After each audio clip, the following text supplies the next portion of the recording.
Just wait a minute. We'll wait till I click on and all of that stuff.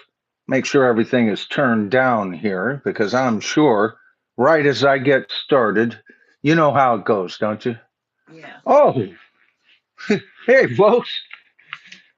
Welcome to the USS Bottom Line, aka the Tribal Forum, number 45, where we ask the question, who are you?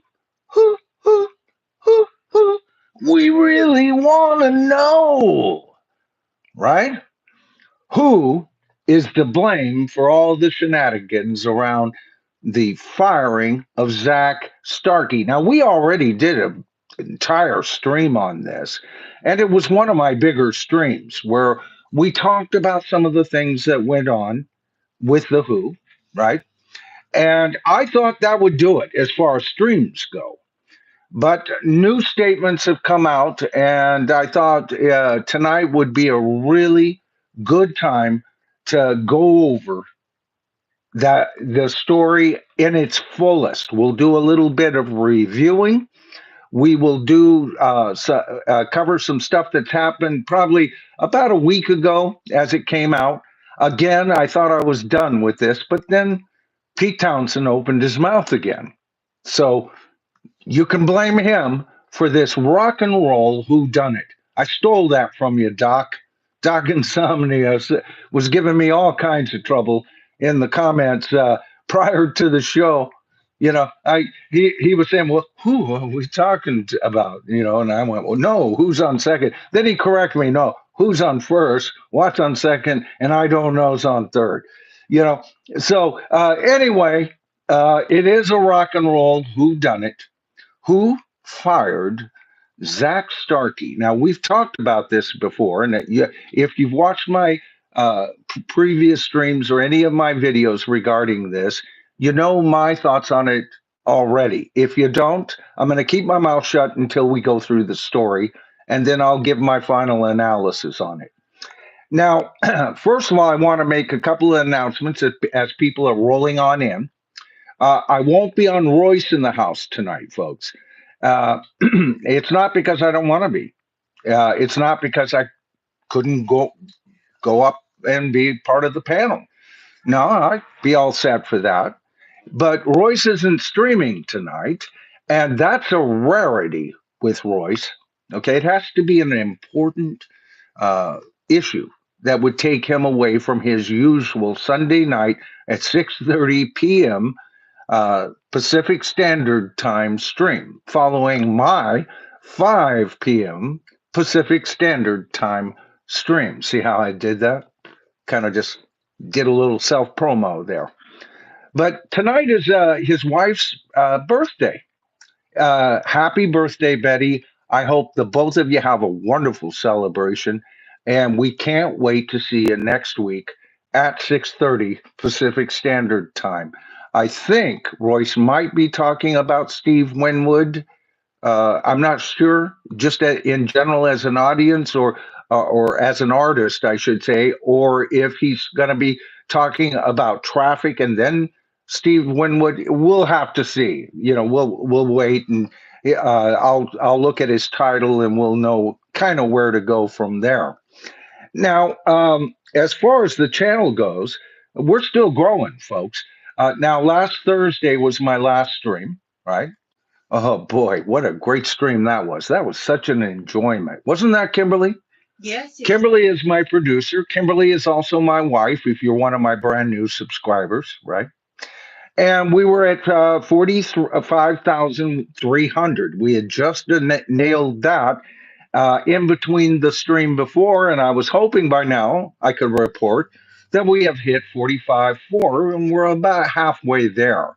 And that gets me to the point I wanted to talk about. I'm getting tons of you telling me that you've been unsubscribed to the channel. And of course, this has been an ongoing issue, hasn't it? With the channel. As a matter of fact, the reason that I stream was a direct result of the channel losing subscribers on the back end, and I knew they weren't unsubscribing. And you guys have more than verified that. So I just wanted to encourage you all to double check to see if you're subscribed to the channel, first of all. And then this one final request. And by the way, I'm in no hurry tonight. So if I get to the point, and I will real soon, understand that this is channel business, and we take care of channel business on the forum as well as a well-prepared subject for you. So bear with me as I go through this, okay? I also highly recommend that you hit that notification bell too, because the notification bell is vital to understand that there might be a stream. I keep getting tons of you people who have been unsubscribed say, I didn't even know there was a stream. And of course, you find folks always catch up on the stream, but it's not quite what it is live when you can chat. I'm watching you guys right now. My God, we got hundreds of chats already, right? So all I can say is make sure you're subscribed. If you haven't subscribed to the channel, this is my mantra, isn't it? And my longtime viewers will know this. All you have to do, folks, is hit that subscribe to the tribe button, tap that top bell icon, and you'll be notified of all my future videos and, most importantly, streams. Okay? All right, folks. I need your help. There's no doubt about it, you know. And by the way, sharing my videos is like telling a friend or telling a neighbor or even telling a caster. But don't tell the strat. The strat gets jealous if you just tell a caster, you know. Um, but anyway, I always do shout outs of anyone who has given this channel any super thanks on the last stream. And I do know I missed a few of you on my last stream, but I more than made up. I gave you extra time on my latest video where I show you guys as a group. I have to now. You guys have been so wonderful, and I am so appreciative of those of you who are financially supporting this channel, but I'm even more grateful for you, the viewer. All right. Because without you, there would be no me, right? To quote a famous uh, Beatles movie. But the people who did so on my last stream, you were so generous. Storm Cop, and not for the last time, gave us a $10 super thanks. Thank you, James. Ben Scheidecker followed with a $2 super thanks, the power of two. And when I say that, folks, because we've got as high as $100 super thanks. All right, we just got one, and it won't even be shouted out here because who was it that bought it? Was it you, Ben? It was either Storm Cop. It might have been Storm Cop. Who was it? You, Storm Cop, on top of everything else. I'm trying to remember, but it's all in my latest video. All right, where you bought 20. Was it 20 new memberships? And people took advantage of that. And I just want to thank you. 20 new memberships. That's like $100 thank you.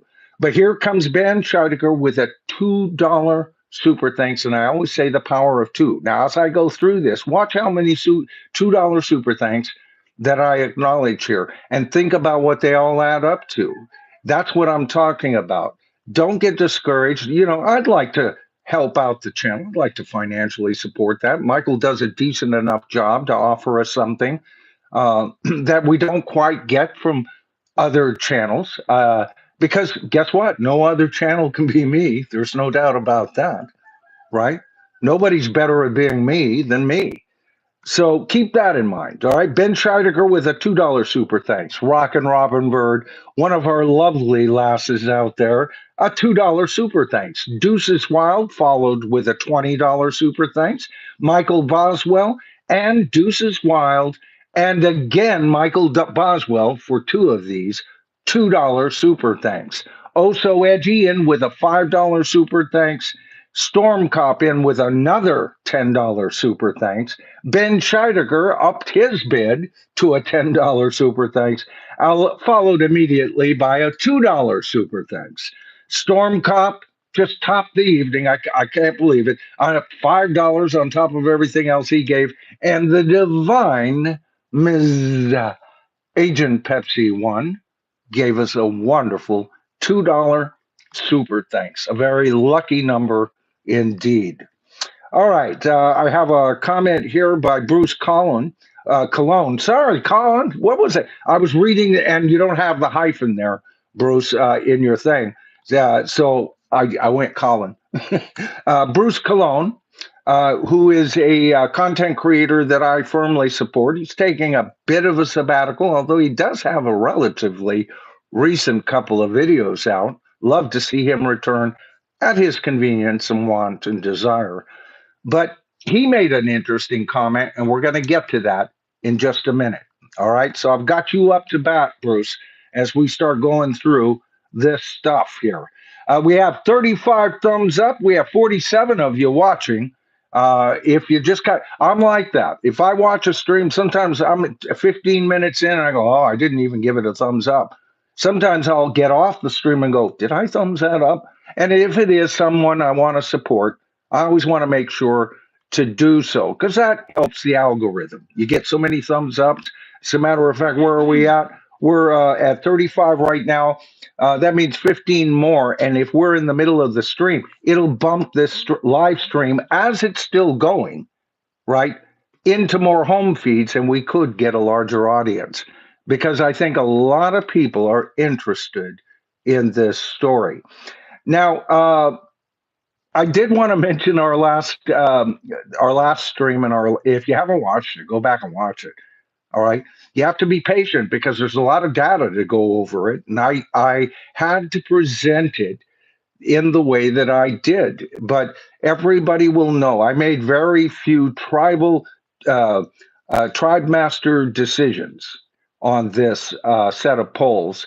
And I merely translated it in my last stream. Okay. I announced that I think it was on my last stream that it had broken all records over any poll I had ever done. It had hit 17,000 votes. The record before that was 14,000. I had another poll that went 12,000, a couple 10,000, right? And these are multi-part polls. These are the big ones that sometimes I'll spend a week or two putting together before I ever put it out. 17,000 views. But see, that was last Thursday. As of tonight at 5:16 on Sunday, and this is based on me counting these up 5 hours ago, folks, and it's still growing. That poll has received 33,000 votes. I want to thank each and every one of you for participating in that. And of course, I'm talking about. I just saw that. I'll get right to you, Deuce. Oh, a wonderful $20 super thanks. Thank you so much. Oh, wow. I want to get to your comment here in a second. But I just want to thank each and every one of you for participating in that. And that's the Greater Outer Tribe. Do you see what I'm talking about? I've often talked about I have a core 2,000 of you that'll watch almost anything I'll do. And I have an outer core 5,000 of you that will watch most of what I do. And then the third outer core is about 10,000 of you that watch, well, what you're interested in. And I can't blame you. If I'm covering a subject you're not interested in, I don't expect you to watch the damn video, right? So I wanted to thank each and every one of you. The newest poll, I just checked before getting up here, which has to do with tonight's subject. And I think it was it 3 hours? Oh, I meant to write that down. But within hours, it's already received over 600 votes, heavily favoring one of our suspects in this wonderful yet mysterious rock and roll whodunit mystery, right? Who fired Zak Starkey? Exactly, right? So keep that in mind, and we will be referring to that poll because that comment from Bruce Cologne that I was mentioning, B-Sides, is the name of his wonderful channel. I always support him. You know, I say I support Royce first and foremost because Royce gave me my legs yeah, and experience to stream, not as a host like I'm doing right now, but as a co-host. And he gave a lot of authority to me over there, especially at a critical time about a year before I started thinking maybe I could do this. And I always thank him. Dan the Man, right? Dan McNew from Just the Facts Man. Of course, I support his wonderful channel and Bruce Cologne. These are all friends of mine. I've never met any of them in person, folks, but I've talked to them behind the scenes, you know, just before we go up on Royce's, things like that. Bruce and I have an open dialogue. He comes when he can, he makes it, you know, and he's, oh God, he's always spot on in a lot of his analysis. So we'll be talking about that. Got one more thing here, and then we'll get on to tonight's stream. And with uh, let's see, what do we have here? All right, let's go to Deuces Wild first before I announce this. Deuces Wild again, a $20 super thanks right off the bat. Thank you so much, Deuce. When we get these, you are keeping this channel alive. No shit. All right. And I certainly appreciate it. And this is no small donation, right? But I appreciate even a couple of bucks, less than a cup of coffee. You know, a lot of people just come in with those $2, you know. But he says, take Dark Side of the Moon and The Wizard of Oz and play them together. I've heard of this theory. I tried it. Lower the volume on the movie and play the album after the second lion roar on the NGM sign. It connects to the movie. It's called Synchronicity. Fun. Yeah, you know, I've just been watching a lot of videos, Deuce, on Synchronicity. As a matter of fact, the WF Files, I'm a big fan of, you know, AJ and Hecklefish. That's a channel I like to watch, right? And I like conspiracy theories and everything. I don't fall for it, but they're fun to kind of go to, and you get to see what a portion of the populace thinks, right? And he talks a whole lot in his latest video about synchronicity by the police, and Sting used and leaned on that word a whole lot, which is now, according to AJ's theory. Now, I don't prescribe to this, but I don't not agree with this. That synchronicity is reality itself as an intelligence of some sort that makes the strangest things occur that had nothing to do with each other. Or I'll give you an example. He gave an example of a pair of twins that were separated at birth, and then they later found out they had not only wives with the same name, but they both were divorced and remarried wives with yet the same name again, had the same pet name. Oh my goodness, see? Deuce is making a statement here, the power of two. I'll be right with you, brother, because I want to talk about your specific thing here, because you've added some information and I promise I'm going to look into it, right? But anyway, he says that you can actually tap into that reality, right? A lot of people will say, and you remember my last stream, I do not prescribe any artificial insemination of trying to get to another level, but I do prescribe to the thought that you can get there organically, right?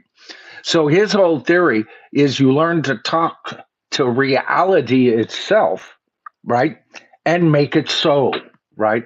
And he gives tons of examples of some of the most successful financial people in the universe who visualize their reality and it occurs. That and a lot of hard work is how he put it. So a good point. Now, as far as your statement here, Deuce, I've heard that theory. First time I heard it was maybe 2 years ago. I had been on the channel. I was still real young. There was no way I was going to tackle a subject like that. But I'm so glad that you brought this up because I did not know that you start listening the second after the second lion roar. Big Boy just came in. Oh, right. Oh, Big Boy's. Oh, thank you so much. Yeah, Big Boy. Now, is it Big Boy O's or Big Boy Oz? Because if it's Big Boy Oz, that really fits into that synchronicity, the power of thought, right? Okay, so I'll get to you both of those wonderful super thanks in just a minute here. I did not know that. So let me give you my experience not knowing that little bit because being off kilter by just that much can ruin the whole experience, right? There are instances with Beatle recordings that just work so magically. I should do a video on that, and yet shouldn't have for some reason. And a synchronicity of events happen to create masterpieces, right? And so I never tried that. So I listened to it and I thought about making a video on it. And what I was going to do was a kind of a rant video saying, what a load of shite that is. Because it didn't seem to sync with the movie at all. But I didn't start at this point. So of course, attached to a super thanks, I'll have that note on my channel analytics, and I'm going to take a look at it. You may have just turned the subject for one of my upcoming videos, brother. Thank you so much. And a $20 super thanks on that, added to another $2, where Deuce says, I love the White Files too. The power of two. Thank you so much, Deuce. And a third one, Big Boyos. Did we receive from Big Boyos or is he Big Boy Oz? Because I'm going to call him Big Boy Oz just because I believe in synchronicity, folks. In with a $5. And is this Australia? Is that where you're from? I tend to remember you're one of the Down Under tribal members, He right? says Big Boy OZ. OZ. Big Boy OZ. So is that attached to be an Aussie? Aussie, like Oz? Big Boy Oz. Big Boy Oz. Yeah. Big Boy. Okay. Big Boy Oz. All right. See. Yeah. And you know what, Deuce? You're right. The White Files. I'll tell you. I knew I wasn't going to be a huge channel because AJ started right around the time I was starting, and I got my first boost. And by that time, he was like 40 to 80,000 subscribers, and I had just gotten to 12. He was within reach. I know what an ego I have, right?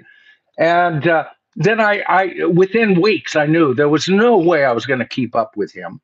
But I plead that I don't own my own studio. I plead that I wasn't approached by the History Channel to do a whole series with them. The man is very well connected. But you know what? He did put that channel together by bare bones. Him and his wife moved out of the LA area into the Arizona area. And I think they may be now headquartered.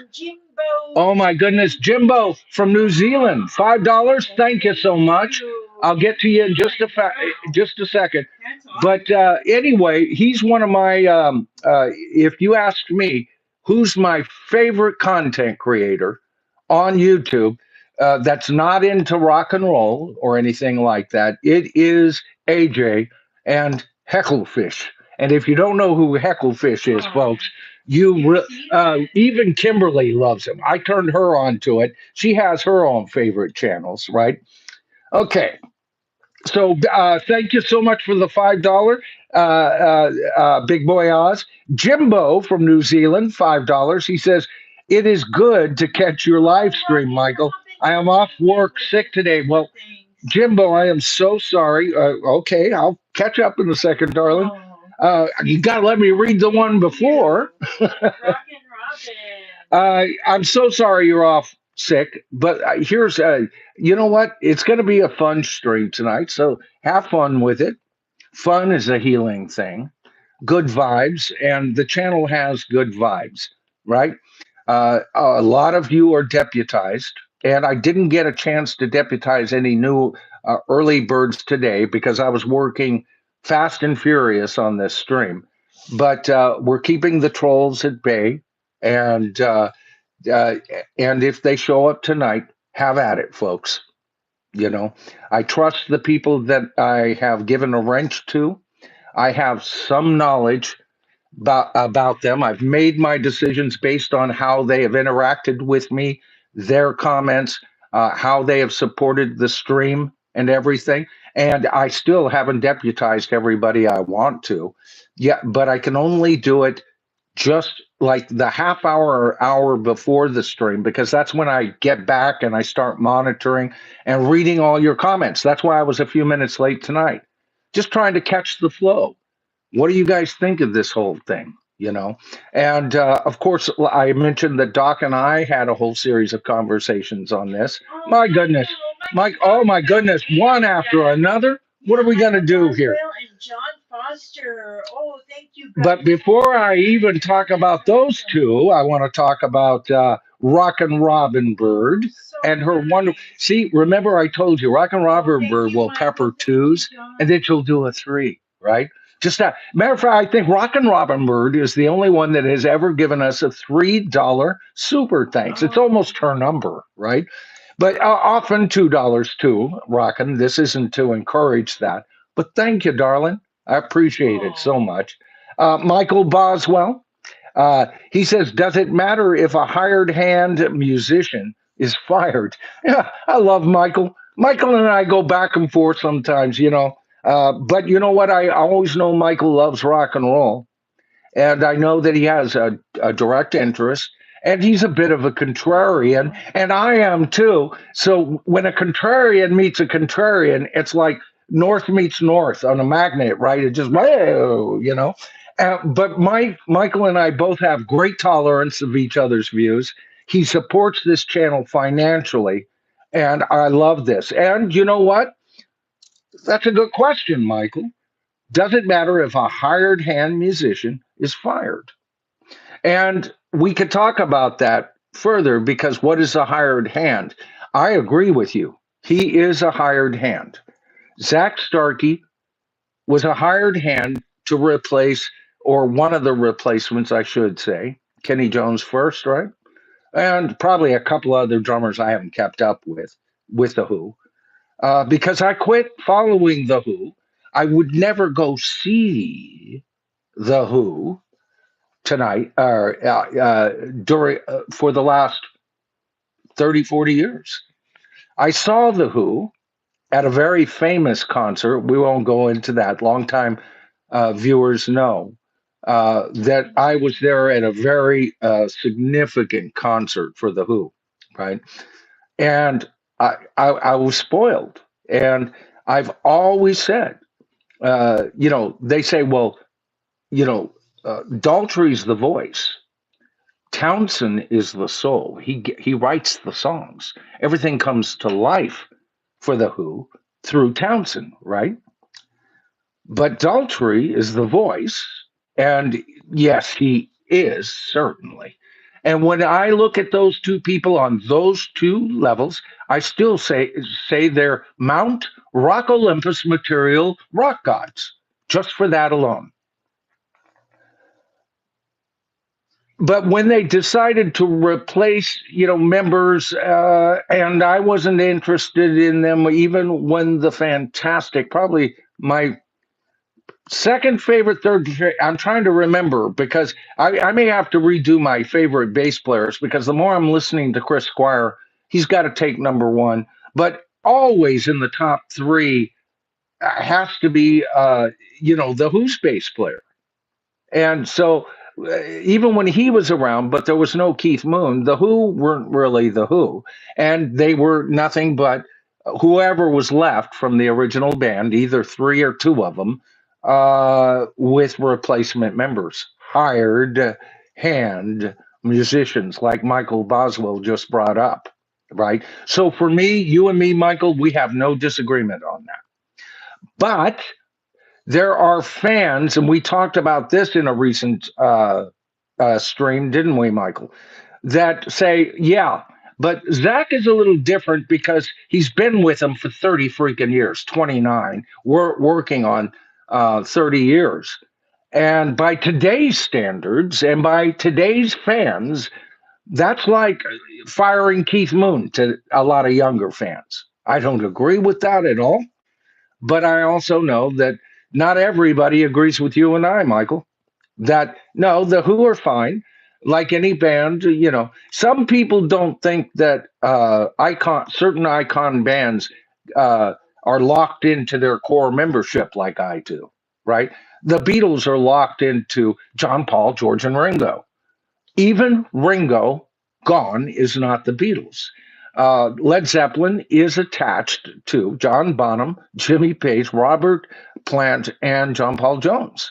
You can't have a replacement. That's why, even though I love the concert that Led Zeppelin put out in 2007, it's the closest thing where we're going to get.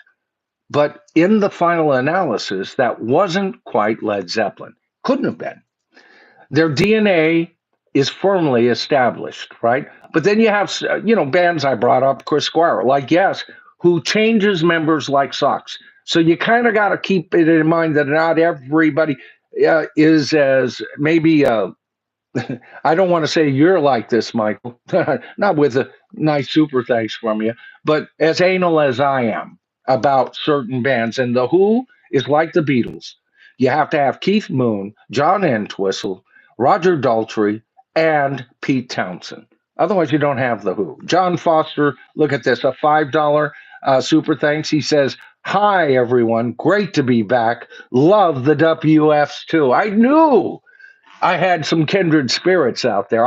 I'm when I first started streaming it, I noticed that I had, like about 4 or 5 of you that knew about it, but a lot of people have picked up on him. Great stuff. And I do have to say, did I get everybody here? John Foster was the last one. Good. I do have to say, he also ends his video. He builds the case, right? Of the conspiracy or something like that, right? Um, all right, yeah, I see that. Let's see. What do you see? I saw what you're talking about, Kimberly. Blue. Okay. Is there drama going on? Am I not? I think it's a drama of Or is it me? rock and roll. Yeah. Okay. Well, All right. can't please All right, Joseph. Sayonara, brother. Sorry we didn't fulfill your hopes and dreams. Uh, there's room in the tent, folks. That's all I can say. That's sad. But anyway, what was I even talking about at that point? Uh, yeah, regarding the Who, they are one of those icon bands, and but it is debatable either way. All right, I have one more announcement, then we're going to get on to some of these uh, um, articles that are covering some of the latest on the Who. After I give you a review of what we've covered so far, if everybody, this is regard to merch, right? You've been asking for merch. We want merch. We want T-shirts. We want mugs. And I promised I'd be working on it. It is still a work in progress. So what I'm announcing tonight is prototype merch for the channel.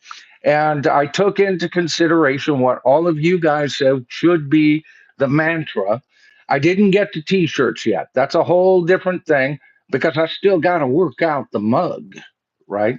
The tribal mug that you can purchase and thus financially support the channel and have a mug to watch me buy. I have already ordered mine. Oh, you mean there is merch, Michael? Well, of course. All right, folks. All right, so I've got the iPad here. This is Kimberly's iPad, and I got it set to the channel. This is how I monitor you. There you see the dialogue rolling up because every few seconds somebody's got something new to say, right? Yeah. If you tap, and we talked about this, and we talked about why I bothered to tell you what to touch and stuff like that. Touch the title, and you will go to what we call in the business the description box. All right. Now, if you take a look at that description box, it says the tribal store.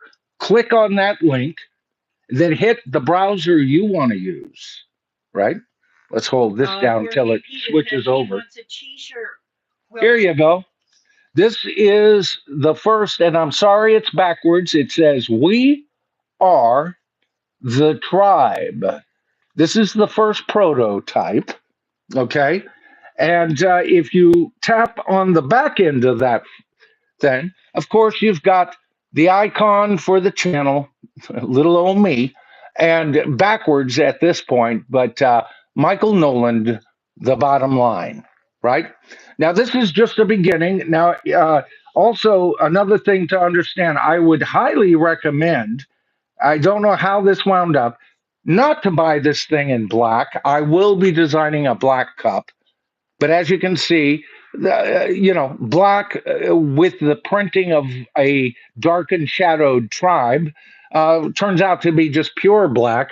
The only saving grace is my picture on the back without any information about who the doofus is. So I would not suggest to order this in black. Okay, I have to go over this, folks, because if I'm not real careful, one of you guys are going to order something and not be happy with it. So do not order it in black, but it also comes in pastel blue. And again, that says "We are the tribe." And of course, on the back end, the same thing. Michael Michael Noland, the bottom line. All right. So, or unless this would be in the front, if you were smart like me, you were such a McCartney fan that you married a left-handed woman, you know, because whenever she uses her tribal mug, I got to stare at my mug because that'll be staring me right in the face. All right, so that'll get it started as far as tribal merch, right? And more is to come. But I had promised all of you on Thursday. That's why I haven't put out any new videos. I've been so busy. A couple of new shorts and a new poll, and we're going to get into that. All right, so here we go. The Who. By the way, for those of you who have stayed with me, there's 66 of you watching tonight. This is the beginning of the whole discussion. And because of all your wonderful gifts, I didn't even have time to mention this. Since Royce is not going to stream tonight, there is no end to this stream at 6 o'clock like it usually does. And that's why I took a little bit more time to work into what we were talking about tonight. And when we've talked about this, if I've got the energy in me, I've got a second subject I'd like to discuss about, well, let's just say rockers that I just ain't going to support no more. And we'll talk about what that means right now. And I got a couple of examples for you. All right. So, first of all, why are we talking about all of this nonsense anyway? On my earlier stream, which was, God, it had to be a couple of months ago, wasn't it, folks? This is memory, but it's a stream, and it did extremely well. It's one of my higher viewed streams, right? Had a great audience that night and everything else. But we covered that basically the basic story. It had come out that the Who had fired Zach, right? And then we discussed that after a few days, of course, there was this. I remember telling you guys I wasn't going to cover the story. Oh, the Who fired Zak Starkey. What the hell do I care? Right? That's not the Who. And I thought maybe I could work it into a live stream down the line. But then a few days later, it came out that, oops, no, sorry, mistake. The Who did not fire Zak Starkey. He's part of the band. We did have a discussion. There were agreements made, as I recall. They used another word, but they had kicked out the Kinks and everything else, right? Now, why did this occur in the first place? Well, this is all because of a show in London, an early workup to, by the way. And I remember telling you guys, this is the future. This is the first leg of a future tour. I knew they were gearing up for this. And it was weeks after this story broke that we found out, oops, they're going to America. Just got rid of Zach in the nick of time, right? Zach in the nick. Oh, and by the way, I told Kimberly to be on the lookout for anybody from the panel as we go through and I turn my attention that usually shows up on Royce. If you've got anything to say, make your comments because you're usually up here on Sunday nights, aren't you? And you're not getting an opportunity to do it. I don't have the ability to bring you guys up, otherwise, I would for a special thing. Even if I get to the point where I can bring folks up, I will do that very judiciously. I like what we got going on here, and as a special stream, a couple of guests, and I would love to have some of the people I've talked to over on Royce. I'd like to have Royce up one day. So if you guys make any comments, where Kimberly's looking for, especially Dawson Rampage Video or Novus Nick or Dan McNew, maybe none of these folks are in the channel. Maybe they thought, well, Royce isn't on tonight. I'm going to take the night off. And if that's true, have at it, folks. You guys deserve your vacation. You work hard. And Chris Elliott, of course, David from Safe and Sound, anybody that's been on the channel and has offered everything, make your comments known. If you see Melissa Boomer of the Night in there, she's an occasional panelist. Let me know, Kimberly. All right. Okay. So anyway, everything's been Gary. See, looking back on this, what we have is the Who is getting ready for, I think, a world tour, but a major tour of the United States at the very least. And they warmed up there and they were singing the song, "The Song Is Over." Now, there's a portion where they get to the point where there's that drum beat and it's a build up, and Roger comes in, right? And right as he comes in, there is a microsecond before there is a minor flub, nothing that should have caused a professional band any kerfluffles at all. All right, I'm a musician. That kind of mistake we would have ran right through like a ramrod, like it never occurred in a billion years. Any moderate musician could have gotten through that mistake, or band for that matter.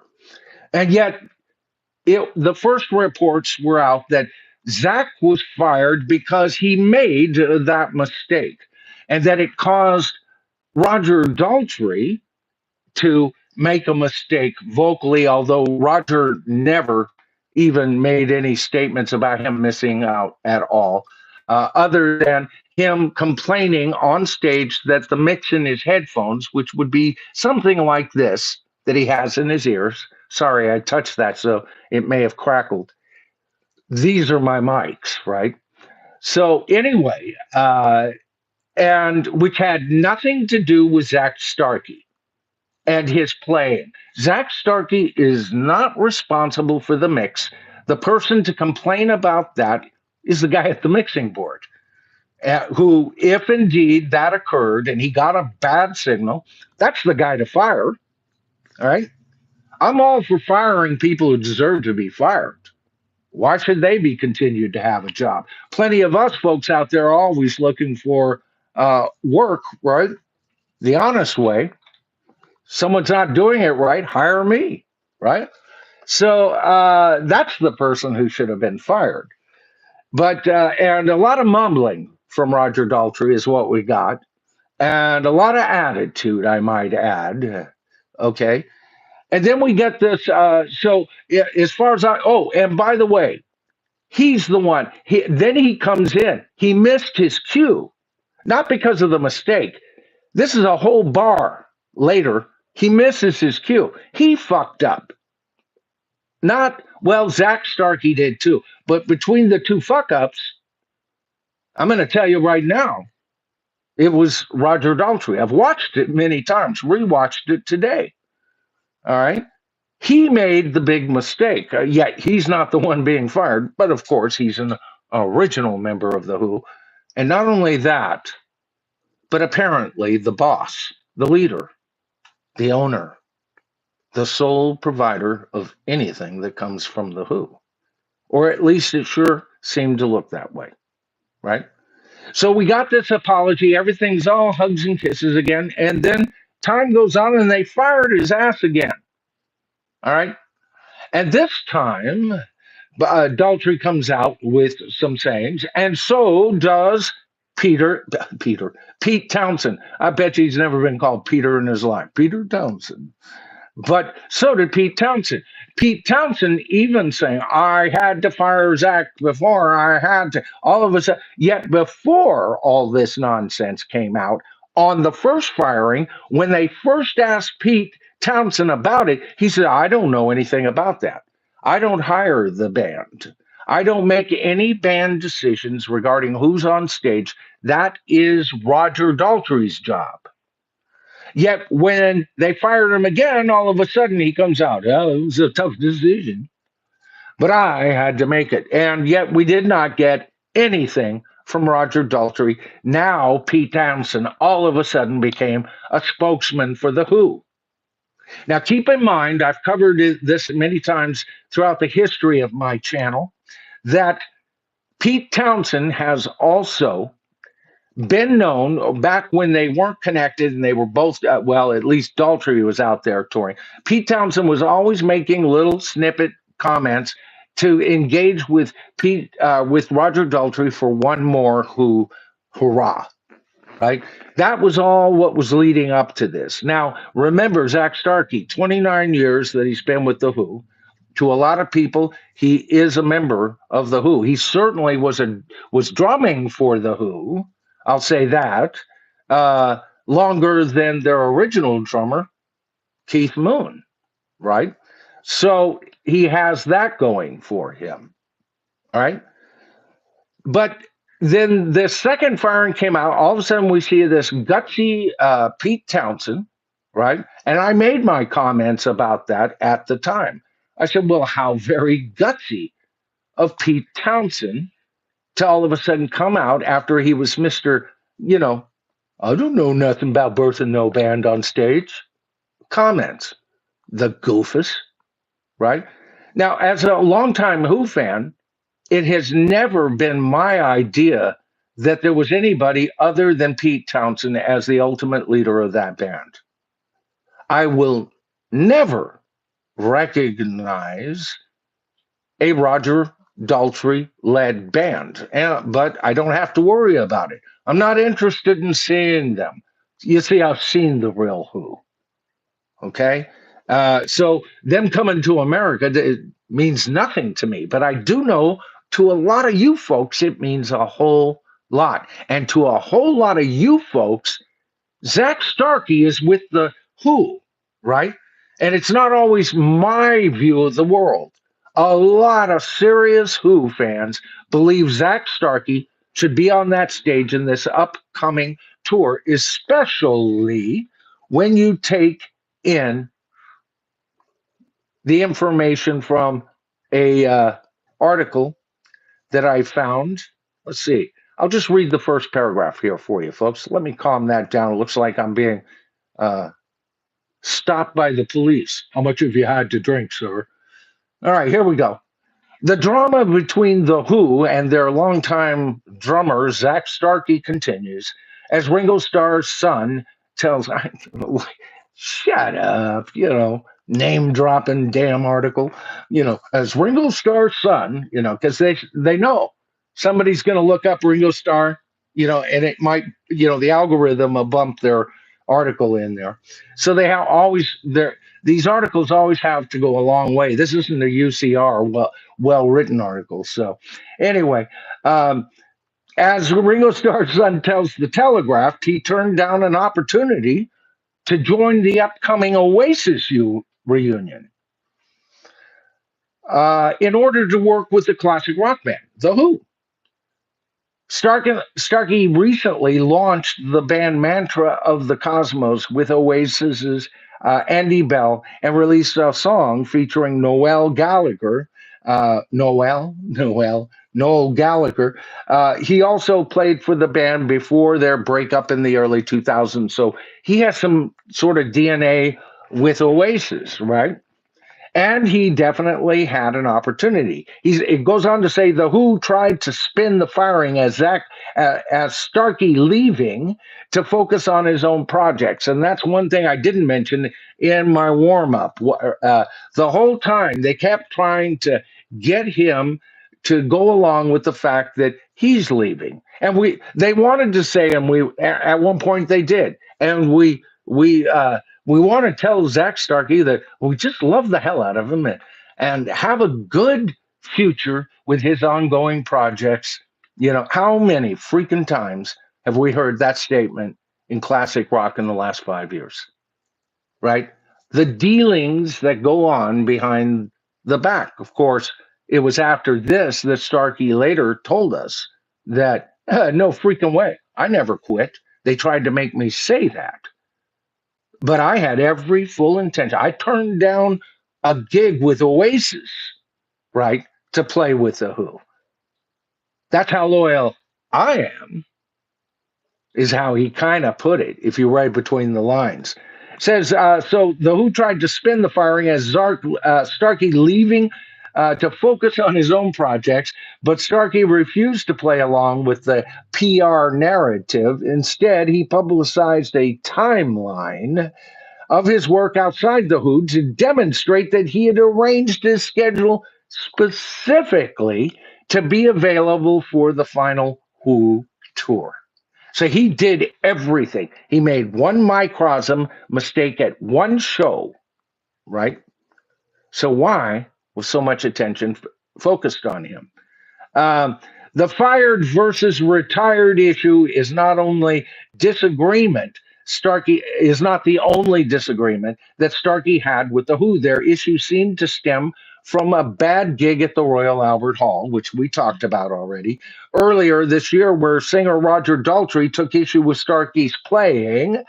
What happened was I got it right and Roger got it wrong, said Starkey. Uh, and he suggests, let's see, he claims he suggested playing The Song Is Over as a treat for the fans, but the Who hate rehearsing, and Daltrey took a bit out of the song, which they don't typically perform live, on the second night of the performance. Starkey says, Roger came in early. I thought he came in late from the last thing I did. Maybe it's because of the flub, it appeared to be because of that, right? All right. So then we've also got, let me get down here. Where was this other one? Yeah. Make sure I've got the right one. There's another article here from Billboard. I wasn't sure. I wasn't going to use that first article, but the other one from Billboard was having trouble, uh, loading up. And I can see it's having trouble loading up right now. But most of that is what I had to cover in that story, which gets us to the third story. It's just not going to load up, folks. Oh, honey, I just saw that. Oh, thank you, Michael. Let me get to your comment here. I'm going to get to my next article. Oh, thank you, Oh, Michael. here we go. Michael is always so sweet. Oh, he is. I'll tell you. For a guy who doesn't agree with me a lot, he certainly is, isn't he? Okay, I did get this article. Everything seems to be operating in slow motion here. Good. All right, we'll get back to that. I want to get over to Michael's comment here. And by the way, just to let you guys know, there's no reason for me to shut down early tonight. Okay, just letting you know. So I'm having no problem taking my time with the stream. And a lot of people may be joining right around the toys, time Royce. They're kind of getting ready for a Royce show or whatever. Let's see. There you go. Everything shuts down on your. I swear to God, your iPad's haunted. Read Doc Insomnia's comment. There's a Grinch in Whoville. His name is Roger Daltrey. Ah, you think? He fired a drummer named Zak Starkey. And Ringo and his dad thought it was malarkey. Who did that one? Dr. Insomnia. Oh, Doc. That's cool. Doc's been taking it out of me all day. I got news for you, man. That's cute. I love Doc. I love his whole sense of humor. I get you. I get you, man.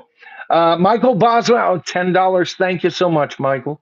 I won't buy tickets to these bands that can't do the vocals for their older songs.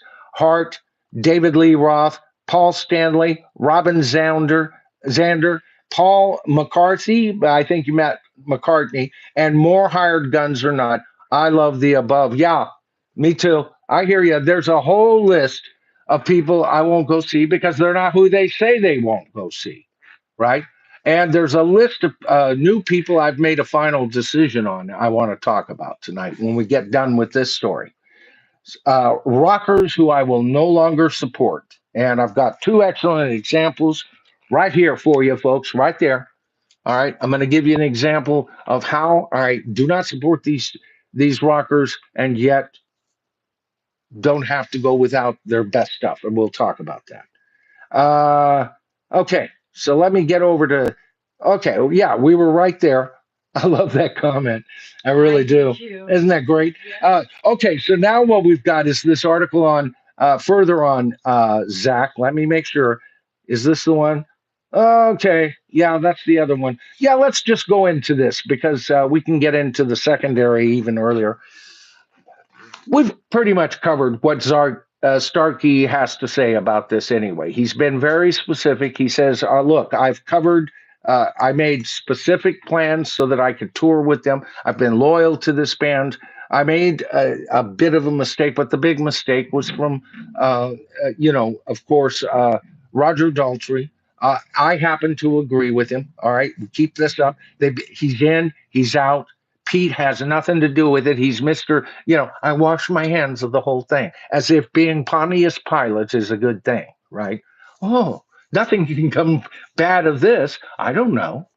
Roger hires everybody. It's not me. He hires the band members. I have no say so in that. And then they fire him, or rehire him. And Pete comes out as a spokesman saying, yeah, we talked it out. We're okay. We're good. Hey, everything's happening, right? Then they fire him again. And this time, Pete all of a sudden grows a set of balls and goes, hey, I've had to fire that man before. It's a tough gig, but somebody's got to do it. Andy? Like little Barney Fife, right?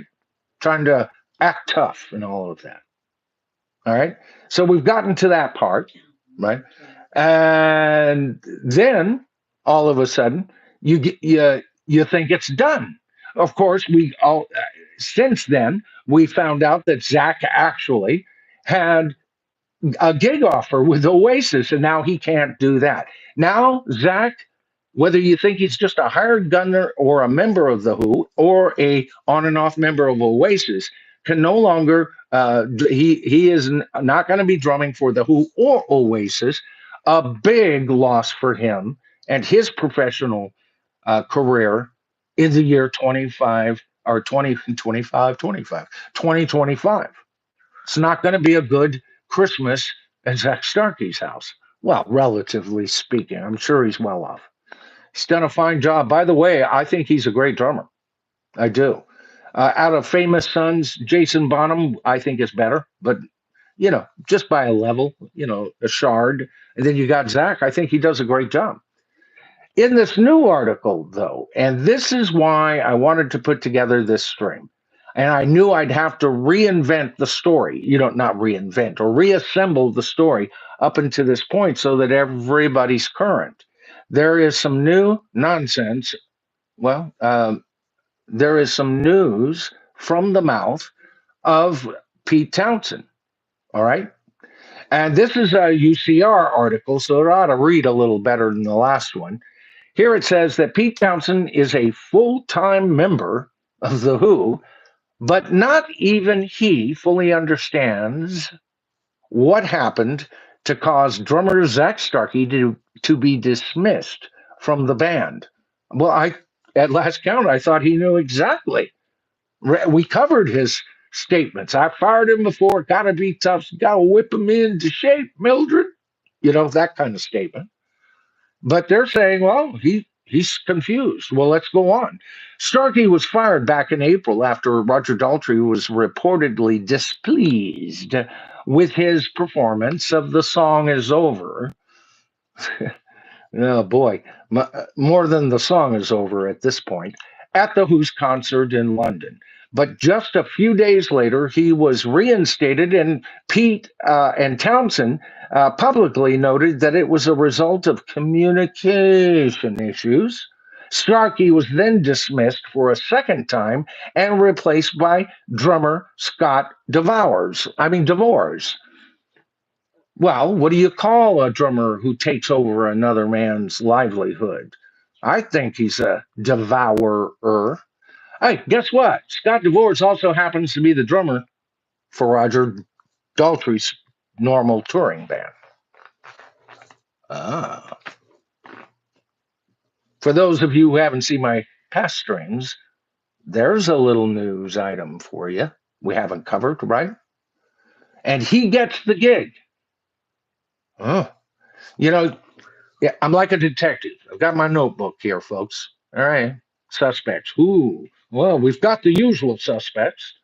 Zak fucked up. A. B. Pete Townsend can't make up his mind, but maybe he fired him. And Roger Daltry, who seems to be so egocentrical, he's a suspect. And of course, management, because Zak Starkey did say in that second article I couldn't cover that it was the Who's management that came very apologetic to him, but matter-of-factly saying, I hate to have to say this to you, but you're not going to be drumming on the upcoming American tour. We're going to have to let you go. So there's our four suspects in this rock and roll whodunit. It was either Zak Starkey did himself in, Pete Townsend did him in, Roger Daltrey did him in, or it was the Who's management.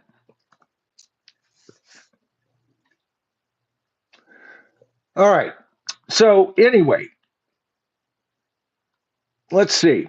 Starkey has claimed that Daltry was the one who came in a bar early while performing. And we talked about that. I got a call from the manager. Oh, all right. So this part's in this article. I thought it was in the other article. This is good. And he says, it's my unfortunate duty to inform you that you won't be needed from now on. Roger says, you dropped some beats. I watched the show and I can't find any dropped beats. All right. Then Pete had to go along with it because Pete had 60 years of arguing with Roger. Oh, are you tired of arguing with your wife, Pete? Or are you the wife? I'm starting to question who is playing what role here. All right.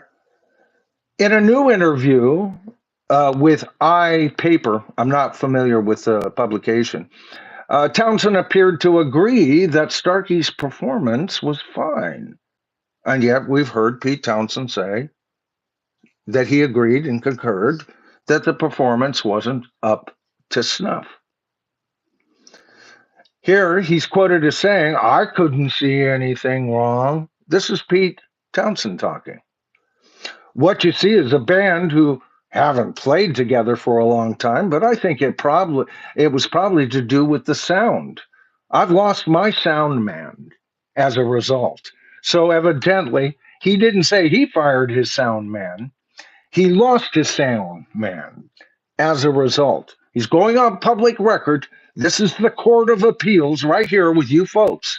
This is his statement unto you, the tribe. Right? Where did that sound man go and who did him in? Townsend continued, I think Roger just got lost.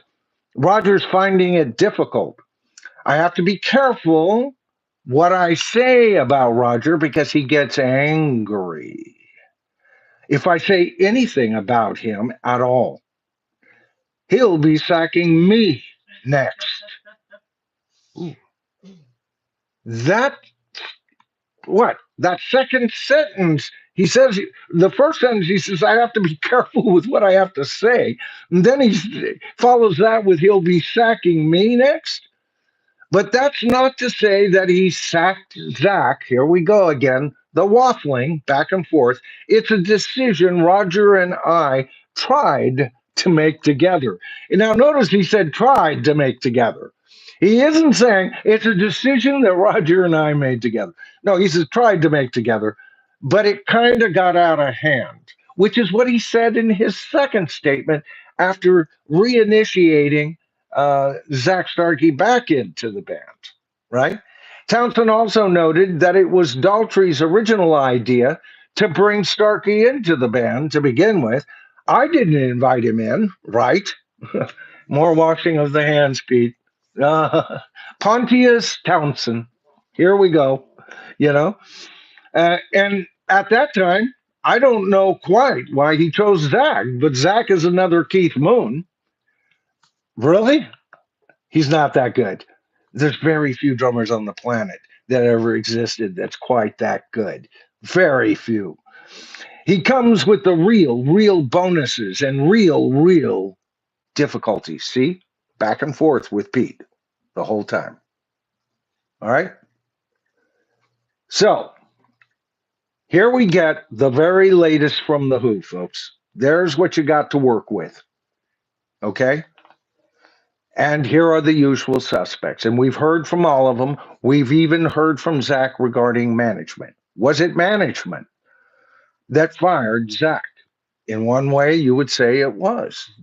It was management that informed him for sure, and management even saying they watched the show and didn't see the mistake. So, is there reason to believe that management, in this case, was merely following orders? And if so, by who? Well, you have the traditionally recognized leader of the Who with Pete Townsend, don't you? So he's the next suspect. And we've gone over like a fine tooth comb over his statements several times just tonight. And he's a waffler. So, as detectives, ladies and gentlemen, never trust a waffler. There's something wrong. Their statements can't be trusted or entered into the equation other than statements that may be hinting at yet another culprit. Okay. The other culprit would be, well, we'll get to him in a minute. Of course, the next suspect is, hey, look, it's not a case of murder. It's not a murder mystery, Michael. It's a, an unalive event. Zach did himself in. Worst case of unaliveness I've ever seen. He made a mistake and they called him on it. We've talked about that. We know what kind of mistake he made. You know, as a musician, I'm telling you, there's no band on the planet that couldn't have got past that blurb. All right. But the song, the audience noticed the fuck up when an individual opened his mouth. The individual who suggested the song. The individual who sang a portion that the Who never performed live. He was lost. So that individual forgot where they were in the song and that they didn't do it. Pete Townsend tells us we hadn't been gigging a lot, so we needed more practice, and we didn't have practice. Who did he blame? Okay. And it would be someone who is fairly old and egocentrical. I mean, you tab it up. Where's the fingers being pointed? Our final suspect, Roger freaking Daltry. All right. There's your suspects. All right. Now, I talked about my latest poll. I'm glad you guys stuck with me so far. I think you're going to love this. We're going to go over to this. I just opened this up. Let's take a look at this. It'll give me 6 hours ago. And as of now, just since I started this stream, we've gotten another 100 votes on this matter. This is a one-part poll, and it will continue after tonight's stream. We'll get viewers who didn't quite catch us live, right? And they'll be notified of this poll, and I encourage all of you to continue to vote on the poll. And I'll give a full report on the poll. We're going to go over a couple of statements made by some of these people. 700, it's grown since I was on by about 104 because it was right at 500 last time I looked. Okay, so here's the question to the tribe. All right. Who is really responsible for Zak Starkey's firing from The Who? Basic question, right? First choice is it was Zak's fault for flubbing The Song Is Over. Simple statement. You could vote for that. That's one of our suspects. Or you can vote for it was Pete Townshend's fault.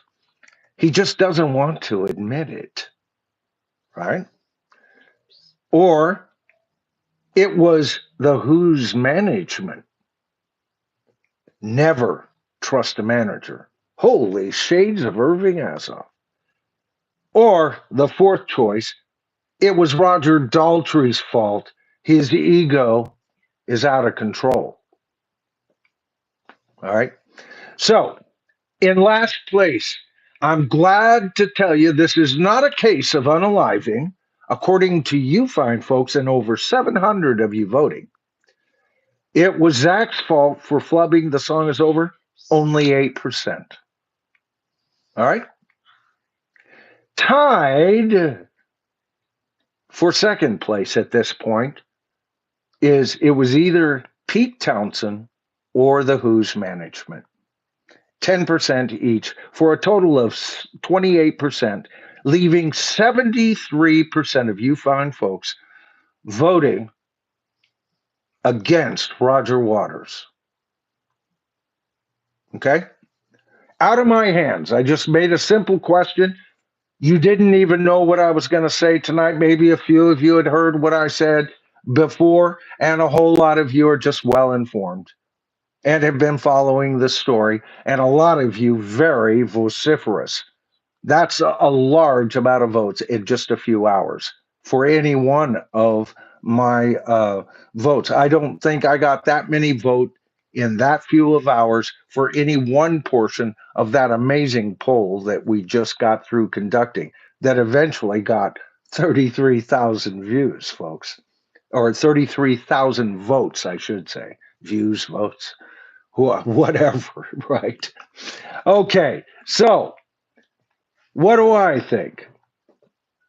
I think I knew this from the beginning. In my last stream, I said it. From the extra additional information I've gotten, I cannot possibly come up with a single other conclusion other than the fact that I agree with the 73% of you that said it was Roger Daltry. I said it before, and nothing that has come out has changed my freaking mind about this egomaniac. Evidently, him and Pete Townshend have been going tooth and nails since the inception of The Who, even back when The Who were really The Who, and they were all going at each other's throats for different reasonings and purposes.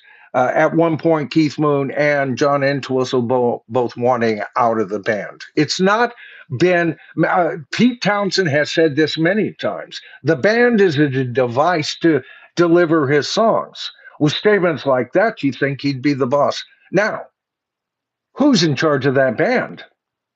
Roger Daltry is in charge of that band. I will never recognize that.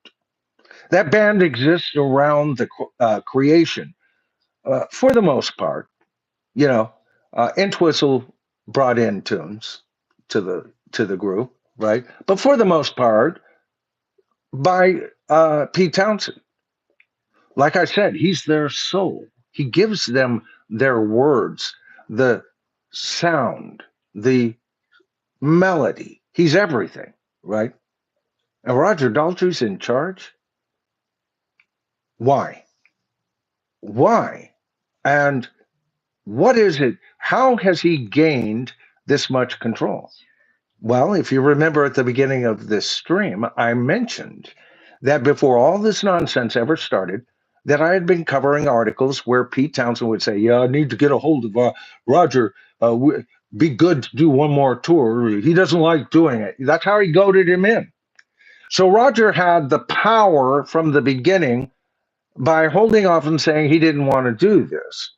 Now, as far as I'm concerned, the heyday of the Who is over. We don't need another tour by them. We certainly don't need a tour with Scott devouring the job of Zak Starkey. If there was any reason I might go see them, was to go see Zak Starkey drum. I wouldn't think of myself as seeing the Who, but I might, if the prices were right, I would go see them. I'm not saying they're not putting on a great show, right? And for those of you who consider Zak Starkey, and I know some of you believe this, a legitimate member of the Who, and after 29 years, if there's anyone who could come after Keith Moon and claim that position, I would imagine that would have to be Zak Starkey, whether he's a Beatles son or not, be damned.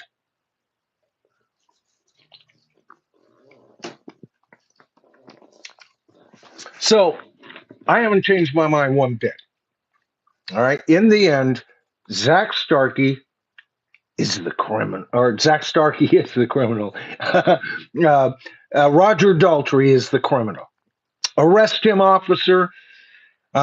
Ladies and gentlemen of the jury, I rest my case. Okay? Now, I'm really glad for one reason that Royce isn't streaming tonight, and only for one reason. I just filled, just to get to this point, 619. At this point, I could emergency shut down, and that was my original intent when I thought maybe I'd be doing this until I heard Royce wasn't doing it tonight. So well timed how I put this together. I could get off right now and join Royce, right? But there is no Royce in the house tonight. My dear Royce is not streaming. Your dear Royce is not streaming. So here's what we're going to do. We're going to take a little extra time. I will not be going as long as Royce's channel goes. But we are going to go beyond my usual stream tonight. I had a second subject before I could even mention a goal. You guys more than made up any goal I could have gotten tonight. So this is why we're going to go a little extra. I'm talking about a new subject regarding rockers that I just ain't going to support no more. Now, what do I mean by that? I'm talking about rock artists, rock bands, rock entities that have absolutely driven me to the point of I ain't interested no more in a single thing out of their mouth. And so I have made a decision, folks. I'm not going to support them anymore. These are rockers that I will not attend any concerts from them. Again, some of them are people I've never seen live, but I won't go to their concerts. All right. And I will never buy a brand new item, either t-shirt, mug, album, either CD or LP, by any of them. And yet, I have an out. All right, so who am I talking about? Well, we've talked a lot about Bruce Springsteen. I've talked about being a fan of Bruce from way back. All right, I'm not a fan of every single album of him, so I'm not a Bruce Springsteen aficionado, but he's one of my favorite artists. He'd be in my top 20 for sure, even against bands. All right, he's an extremely talented writer. And he's got a big mouth about politics. And I'm just going to make it clear what I think about politics and rock and roll at paid views. Now, you want to be a rock and roller and you're going to a political rally, you're going to play at the political rally, you want to espouse that political belief, go for it. I'm all for you, right? I'm not trying to censor anybody's mouth or anything, but when fans pay for a venue, at a venue, and they're buying your fucking t-shirts and they're buying your goddamned albums, right? And they're fans of yours and they're invited out of your concert or invited not to attend because they might have a different political view of you. And this does not mean Because most of you might be saying right now, oh, yeah, yeah, he's against the alt left or the left, right? Bullshit. I've got a couple people here I'm going to be talking about. All right. And Bruce Springsteen has done all of that, even releasing a new album, kind of like another guy I want to talk about here. I don't know if I put him in. Yeah, he'll be up there. Who puts his political statement in a released package? Okay, it came free. It didn't matter. It's only to be streamed. I keep waiting for it to make money. The billionaire needs to, continue to feed his coffers. Oh, that reminds me. I want to show you a brand new album I just picked up. Yeah. Oh, do I have that upside down? There we go. Heavens to Murgatroyd, Mildred. Oh, Ben. I see that. Thank you, Ben. I'll be right with you, brother. Thank you so much, Ben. Oh, $10 super thanks. We'll get right to it. All right, Ben did that on purpose, right when I'm going. Look at that big mouth, Mildred. He just bought a Springsteen album. Yeah, I sure did. You see, I'm going to look for Bruce Springsteen in used record stores, used copies. Bruce Springsteen ain't getting another damn dime from me, folks. And I found a loophole, baby. Just look for these albums. Here's another one that I want nothing to do with. Although I have, no, he's opened his mouth at too many paid venues as well. This isn't because this is the other album I bought. All right. Okay. This was, I bought these for Father's Day. Okay. This was a gift from Kimberly. Thank you, darling. Yeah. All right. For Father's Day. All right. And this is one of my favorite albums. This is the second Neil Young album after the Gold Rush I ever owned. All right. I'm sorry that the artwork is backwards, but that'll give you an idea. Secondhand, clean copies. They sound wonderful.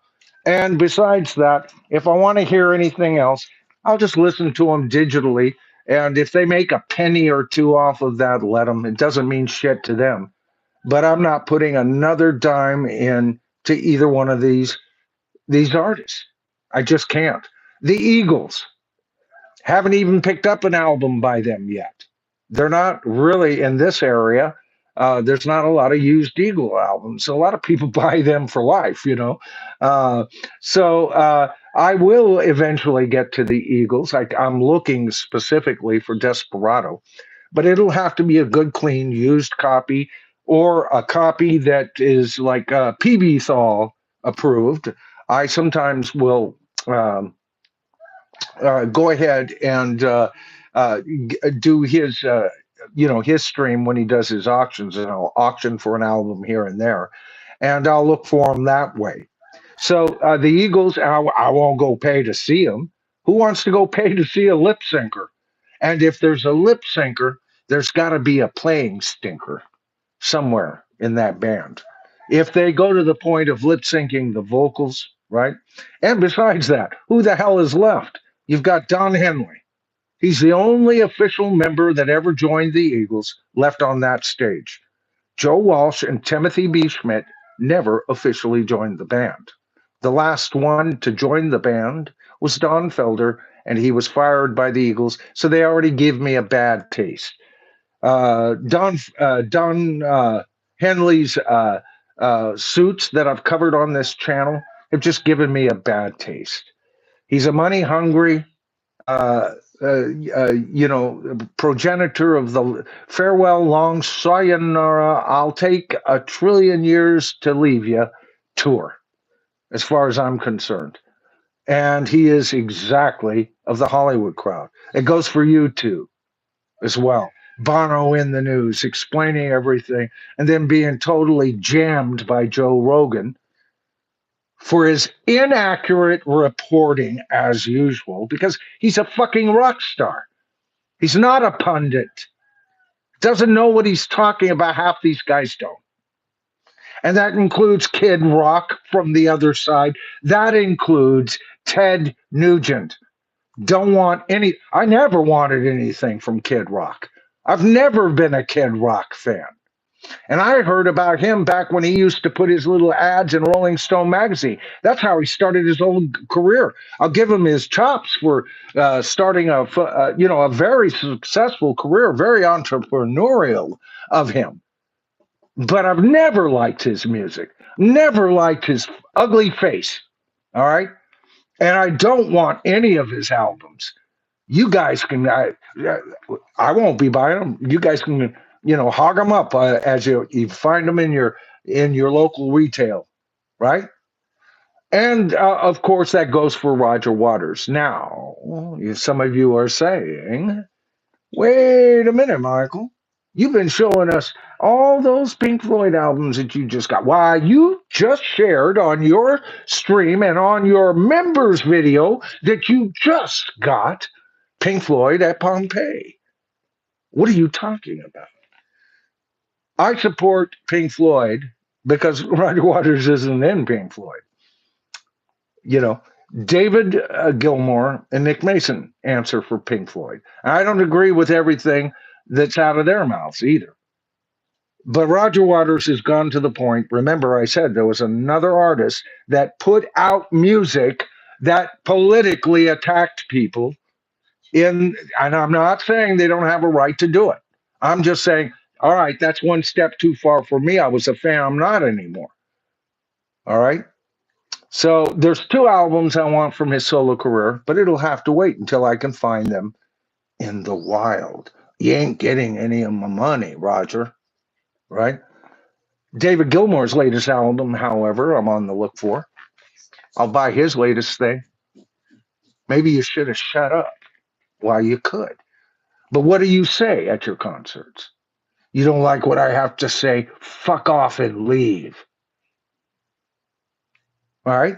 Well, if you're of the same mind and thought process and in his camp politically, maybe you don't see that as offensive. I would have to ask you why. Why wouldn't you see that as offensive? Just because his words line up with what you want to hear. Sometimes we have to take a step back and say, it's not what I want to hear, it's doing the right thing in the moment that counts. Because there's a lot of people out here that it's okay to open and shout your mouth as long as you're on my side of the political line. But that damn Ted Nugent, I think they all should shut their freaking mouths. Right? But this is two examples of rockers that I have managed to get my cake and eat it too a little bit. All right? I'm not supporting them anymore. And these six will never see me gracing their financial doorstep again. Now, my question to you guys, I'm going to start looking for some answers here. And if I don't see anything on this second subject, I'll go to some of your comments regarding Zak Starkey. How does that sound? All right. So I'm going to go to the bottom here and just see what anybody else is saying. Yeah, okay. All right. We've got some controversy here right away. TJRS, excellent channel. I go over there for his stream sometimes. How you doing, brother? Neil Peart, before his death, bashed Christians and Republicans. I did not know that. I did not know that. Now, did he did that in private interviews when asked of his own private thoughts and everything? Because then he would have a right, as far as I'm concerned. Everybody has a right to their own thought process, Maynard. All right. Like I said, I believe in freedom of speech. I believe that each one of these rockers has a right to believe in what they want to believe in, and they can even share those beliefs in the right venue. So I'd have to know more about that, TJ. So let me know. Let's see. He flies for FedEx. Oh, you guys are doing so good in here. I love it. I did. Your husband, Agent Pepsi One, is a pilot. He's planning to retire he flies for FedEx and said he will retire at 60. I will believe him when I see it. Yeah. Yeah. Well, I'm 70. I ain't retired. Yeah. Right? So, yeah, like I said. Oh, and did I miss one before that, baby? Yes, I did. Okay, let me see if I can find it. Oh, my goodness. Thank you so much, Ben. Oh, Ben Scheidecker. All right. Is this the latest one, Ben? Yeah, Ben. And I let that other one go? Oh, no, no. I got Ben's first. It's two by Ben. Okay. Yeah. Let me get his first one. $10 super thanks. Thank you, Ben. Sorry I was so late to respond to this. I kind of slipped in there, didn't I? Roger Waters is releasing his live show this summer in theaters worldwide. I wouldn't even spend $10 to attend his circus in person, only to be told to fuck off to the bar if I only wanted music. Yeah, and we've talked about other people. Another one I'll be looking for used. I just did a quick think as a second subject tonight, but the more I think about it, I would say John Mellencamp, who I had everything by him, is going to have to be another guy that I won't go see him. You saw my video on him, right? It was one of my most successful videos. It talked about some guy in the audience saying, "Hey, just shut up and play the music." All right, it's a little rudely said, but evidently he wasn't being so gentlemanly himself by expounding his political beliefs, knowing full well, dig this, knowing full well everybody was there to hear him play his music. But what was his excuse? This is theater. This is a different show. Almost putting himself up as what was the old cowboy rope a dope guy I've mentioned him before? Roger, what was his name? Oh God. You know, he was a kind of old rope a dope cowboy guy, Will Rogers, you know? Will Rogers. And he'd spout political wisdom or whatever the bullshit was of the day. You know, it's circus. I come from circus background, folks. All right. Very early in my life, I was trained by circus folks from teens on, right? I know a circus when I see one. And that's what he thinks he is. He thinks he's Will Rogers incarnate. Not only does he have a bad uh, uh, taste in wives, another woman that's been caught up in one debacle after another, but the two of them have just melded into the Hollywood mindset. Do you think there is one freaking actor alive today? And we're talking about the major ones, not the ones still coming up, you know, who are working theater, trying to get their first movie or even sitcom or anything to get their career going. I'm talking about the ultra successful, you know, the ones who tell us how to live our lives every freaking week, right? Do you think they know a freaking thing more than you? They probably don't know what you know. When was the last time they had to go, well, we're going to have to put less into little Susie's college fund because we got to order bread and butter and eggs to get through the week. Or we can't quite make our mortgage. Oh, we're having trouble making our rent. You know, oh, I'd love to go see that movie, but we better not. These freaking idiots have never experienced that since they ever became anybody. I've said it before, Bruce Springsteen's been a millionaire working on being a billionaire for far longer than he was ever an everyman that he purports to write about. How dare you? I say that's my best Greta imitation. How dare you? You know, my God. What? Oh, yes, holy Bruce. No, not me, folks. Never. You know, shut up, put it in a song. If you got something to say, it'll hit me or it won't. Otherwise, shut your mouth, you dumbass rock star. And that's what I'm even less. I'm a dumbass rock musician. So I know how dumbass these people can be. Just be a fly on the wall on any one of their rehearsals. You'd find out how classy these folks really are. Okay? They're used to getting their every whim made by just, matter of fact, they probably each have hired a man that is to anticipate their whims. You know, was thinking I'd like an umbrella with tiki lamps put up in the backyard. Oh, I did that last Friday, Bruce. Oh, you did? Well, good man, good man. Fuck you people. Good Lord. And we put these people on pedestals. Not me. All right, let me make sure I've got everybody here. That was Ben. I think we got one more, didn't we? Or okay, did I get the last one there? Yeah, you did. Oh, thank you. Oh no, I didn't get Ben's last one. Yeah, he says a $2 super thanks on top of everything else. Thank you, Ben. He says regarding my previous super chat, Michael, power of two. That's awesome, Ben. I love it. Ben is so sweet. You are awesome, my man. Thank you so much. I appreciate it. He's so supportive. All right, let's see what else some of you other fine folks have to say about this. Just to mention, you're done. Yeah, gone 10 minutes. Okay. I'm just looking for anything talking about some of the stuff. You guys are having a great time. I love that too. I love that too. I love the fact that you're talking amongst yourselves. That's true community. Okay. Agent Pepsi 1. The bottom line, I met John Mellencamp when I was waitressing at the Hard Rock.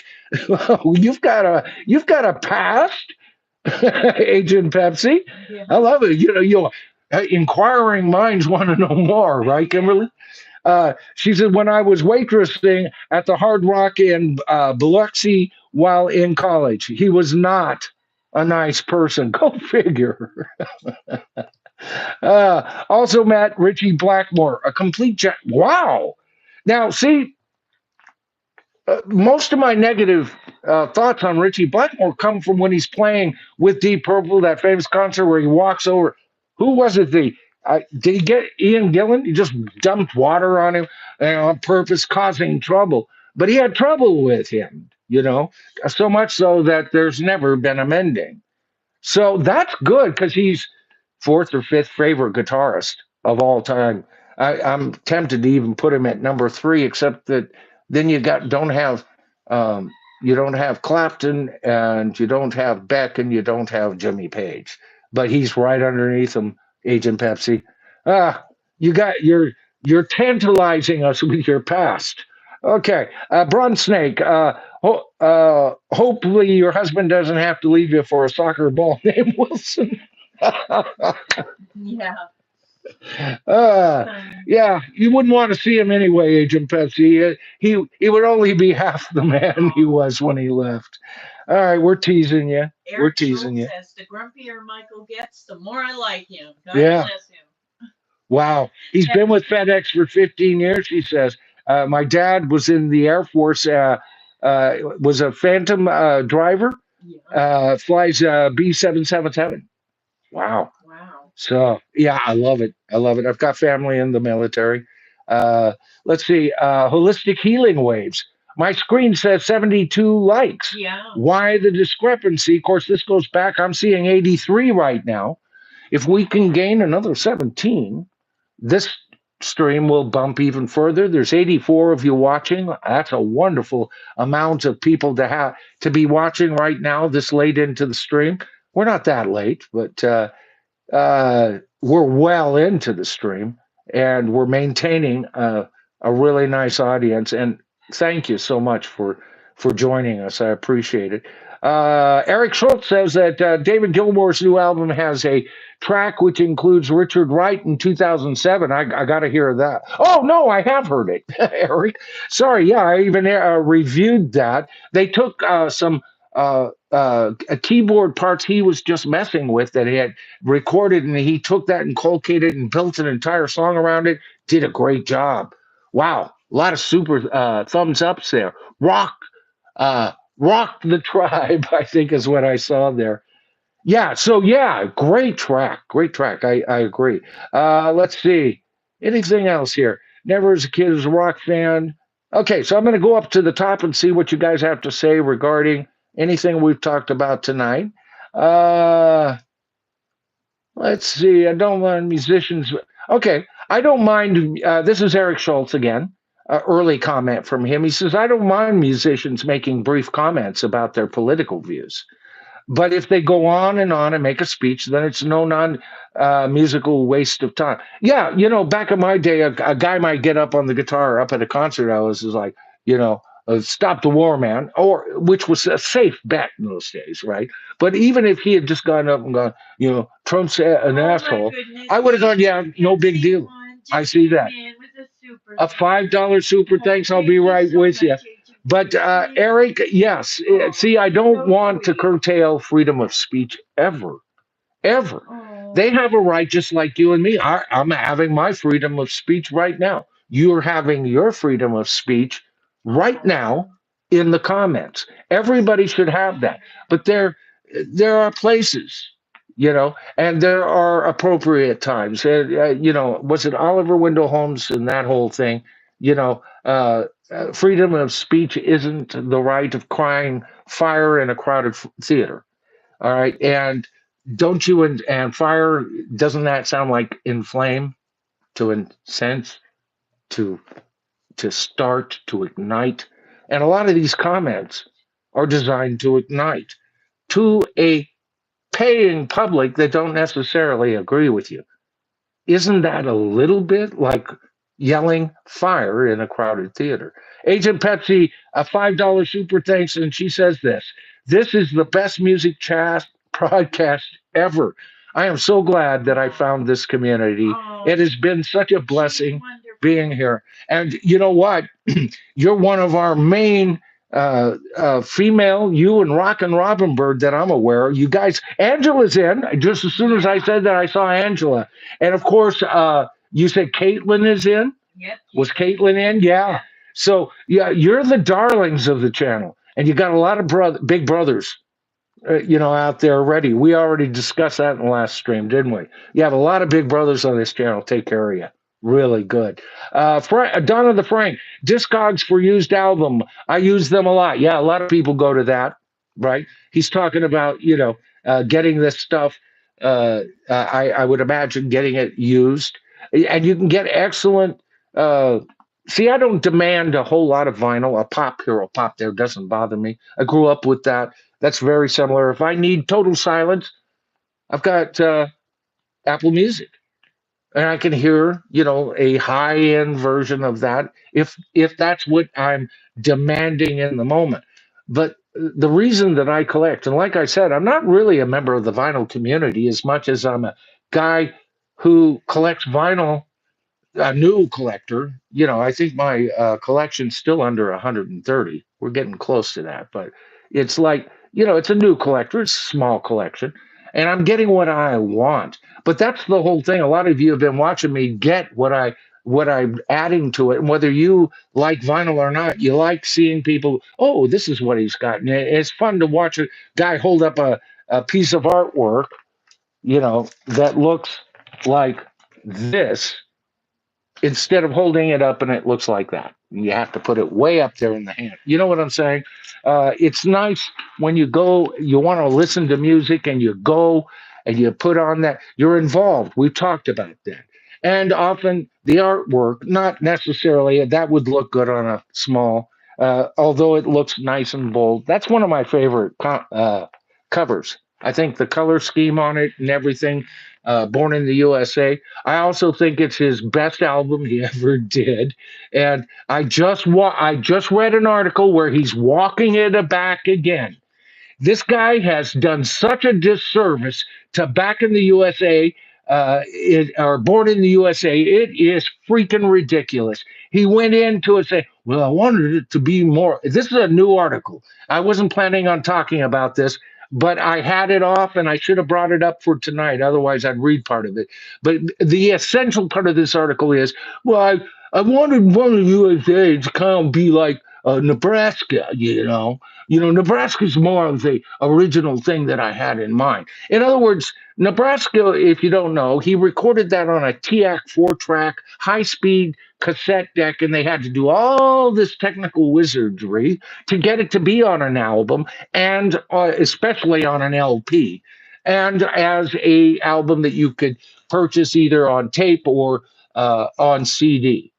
All right, because it's really low end material on these cassette or low end production on these high speed cassettes, but they're really cool to work with. And any of my music that you guys hear on my channel, and you have to scroll down because it's been a while since I put. But go way down, and if you don't hear anything, keep sampling because I've done stuff on so many different styles. I can tell you, you got to keep in mind that I made those tapes over 40 years ago, and I did it on a high-speed cassette tape. I saw that, darling. I got to get down here. David L., I didn't know you were in the chat tonight. Sorry, brother. Oh, my goodness. $30? David L. My goodness, you. Yeah, I think he's the high roller tonight, isn't he? Well, a couple of these guys have sent several, so maybe not. Oh, David, thank you so much. Now, I've said it before. You're keeping the channel alive. You're what? You're the future of this channel. You are the people I'm making my videos for, not just you who can. I'm talking about you who show up. There's 82 of you watching right now. You're the folks I'm making these videos for, right? And and so I'm not precluded to do videos that may. It's not like I don't know if I cover a subject I won't get a lot more views. I'm not that stupid. But there's times when I want to talk about stuff that I know I may get about 1,500 views on it. But I want to talk about it or I want to present that, right? And that's what I do for you folks. You guys are the ones that are showing up for my stuff, right? And when you go the extra distance, so that's, first of all, I'm always thankful for you, the viewer, every single time. No fucking bullshit, by the way. Okay? No fucking bullshit about that. I really appreciate my viewers, always will. And the viewers that can go the extra step, give me a thumbs up, man, that's extra duty. If you watch a commercial, you know, and I know you guys are only going to watch the ones you might be interested in, but every time you do that, you're financially supporting this channel. And then when you go that third extra step, and then $30, my goodness. David L., thank you so much. I appreciate it. He says, hey, Michael, I'm in a giving mood. You certainly are, David. So here you go. We'll be ordering my own tribe mug later, too. Gotta be a nice addition to my kitchen cupboard. Thank you, David. It's nice to know that somebody's going to be getting a. If you weren't here during early in the screen, I'm not going to bore you with it, other than to say how to access the tribal store. We have a mug. I am not recommending you buy the black one on there. And I've already gone over that earlier in the stream. If you want to know why, you can back up to that later. I see that. My goodness, $5, and she's already given. Oh, thank you so much. Before I get to Rockin's comment here, and she's one of the darlings of the channel too. Uh, Before I get to that, so there's really only two mugs that you're going to do it, and these are prototype mugs. They're collector's items, folks. I would imagine I'm going to really finesse this design beyond this, but there was so much demand. I say only buy the white mug or the, what was that? Did I call it? Oh, yeah, I told my wife, that's like a pastel blue. And she said, well, what color did they say it is? And I looked, I go, pastel blue. I caught it dead on. Not bad for a guy that's colorblind, huh? But I've worked with pastels. I'm an artist. I'm a sketcher. I'm a songwriter. I'm a guitar player, a bassist. I can play a bit of keyboards, not much, you know, but I can put stuff and overdub. And what I can't do, I can kind of do on two hands and then add the bottom line. All my technical wizardry in the studio. But you put something in my hands, I can make a noise out of it, usually, right? My strongest strength would be in songwriting, right? Singer, songwriter, vocalist, you guys have all supported that. I appreciate it. Of course, a lot of, and once again, just remember, those are all my music I've supplied over there. They're just lo-fi demos, folks. So don't expect too much. But at least it'll give you, well, he's kind of knowing what he's talking about, right? Rock and Robert Bird said $5. Thank you so much. I think I already said that, but I'm so glad I started joining in on the live streams with the tribe. Love the channel and how it's grown. Appreciate you, Michael and Kimberly. And you know what? You're right, Rock, and thank you for bringing it up, Kimberly. I couldn't do this without her. She's while I'm ranting away, she's actually chatting with you guys in the folk making sure that I am not. She gives me little prompts. You're not going to get to that. It's that last comment's getting real close to where it's going to disappear in the comments on what I'm seeing here, right? And she is the love of my life. We've been married for 28 years. This is my third marriage, folks. Her second, and we have one child together. She has children from her previous marriage. I have children from one of my previous marriages, and we're all one big family, right? I've raised about 13 kids, all come, when all is said and done, folks, right? Still raising a couple. In the other room, I have two 18-year-old twin boys. Uh, uh, not just try every once in a while, got to knock them back into action, right? Okay, holistic healing waves. I haven't seen you here before. Have we? Holistic healing waves, babe? If Brian Epstein. Yes, they've been here. Oh, you have? Okay, I just haven't connected to one of your comments, or if I have, it hasn't. It takes me a while to start seeing a pattern with people and their things. But holistic healing waves, that ought to, yeah, I love the whole vibe, you know. Big guy into getting in and meditating and all of that, but I do it differently. Talked a bit about that on a previous stream. But anyway, I love the vibes of the moniker. It says if Brian Epstein hadn't died so young, perhaps the Beatles could have stayed together, save for a sabbatical or two to do solo albums. You could make a whole video on that supposition. John Lennon later said, first of all, think back to if you're a Beatle fan, you've probably seen all these famous interviews with the Beatles. And they were interviewing the Beatles right after Brian died. And George and John were the primary ones they were interviewing, the one that I'm thinking of. And you can just see the shock, their eyes. And John over his, well, the Maharishi just said to give thoughts into the universe. They were in shock. Later, John Lennon said, the moment Brian Epstein died, I knew we had it. We were fucked. Okay. So there is, Brian did a lot of the side issues that made things easy or easier for the Beatles, and he knew them, and he knew how to bounce their personalities with each other.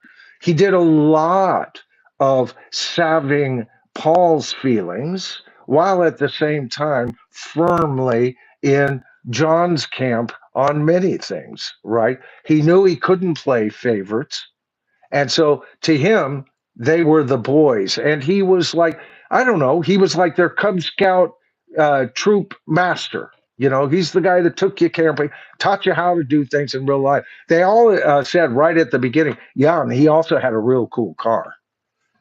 He had a real, stand-up car. I'm trying to remember what it was.